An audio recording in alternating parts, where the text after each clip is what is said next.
Is the business edition with me, Tanya Beckett. Britain's shoppers face the highest sales tax ever. The UK government moves to bring down its bulging deficit, but it isn't alone.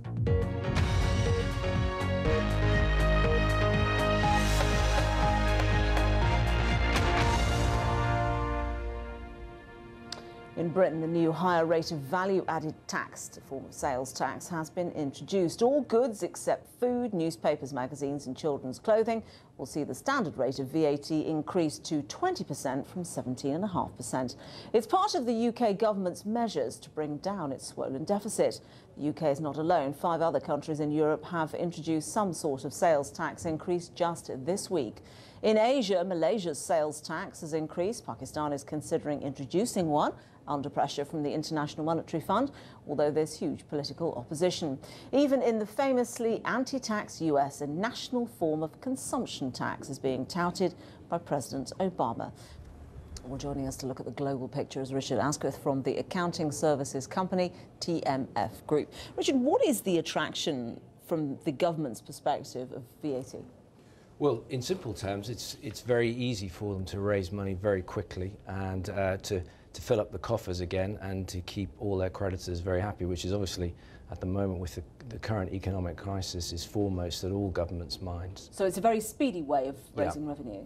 It is. It's near instant. Within a few weeks of an announcement, money will be flowing into the Treasury. And so it's pretty easy to administer, I would imagine? It is. The great thing about, from a government's point of view, that is, about VAT is that they don't collect it, unlike payroll taxes and corporation taxes. They leave it to the poor companies who have to act as unpaid tax collectors and employ many staff, understanding all the different regulations in this country and then across Europe and globally on how it's all calculated and then collected and then paid. So it's fantastic for governments. It really is. It's a win-win for them.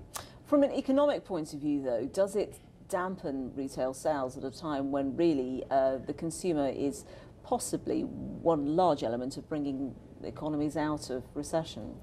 It can do. It depends on the underlying economic circumstances behind it. What's probably likely, for example, in the UK, is that many retailers, it's speculated, will use it as an excuse to add on not just the VAT increase, but a little bit extra for themselves. Well, that would cause inflation. Exactly. Putting VAT up by 2.5% automatically creates 2.5% inflation.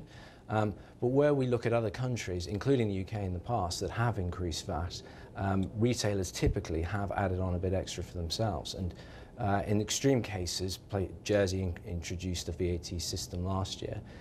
Many retailers doubled the increase. So VAT came in, or GST as it's called there, at 3%, but inflation went up by somewhere around 6 to 7%. So that's the risk here, which will obviously cause problems for the Bank of England with their plans to try and control inflation. And we know that the US has famously avoided any sort of blanket tax in that way. Yeah. But it might be changing its mind, even the US. Well, I think the US, behind closed doors, know that they do have to introduce VAT. They're the only people now that don't have it. Pakistan, India, Brazil, China, they all have systems which they're improving every day. But the difficulty for the US is they're just so resistant to taxes, as the British found out 200 odd years ago. And as we've seen in the recent midterm elections, there's a strong anti-taxation feeling in the US. So whilst there may have been a chance with all the goodwill of Obama coming in a few years ago, that's probably all gone now. Richard, thanks very much indeed. Thank you. And you're not stuck with me for much longer, that's it. Bye-bye.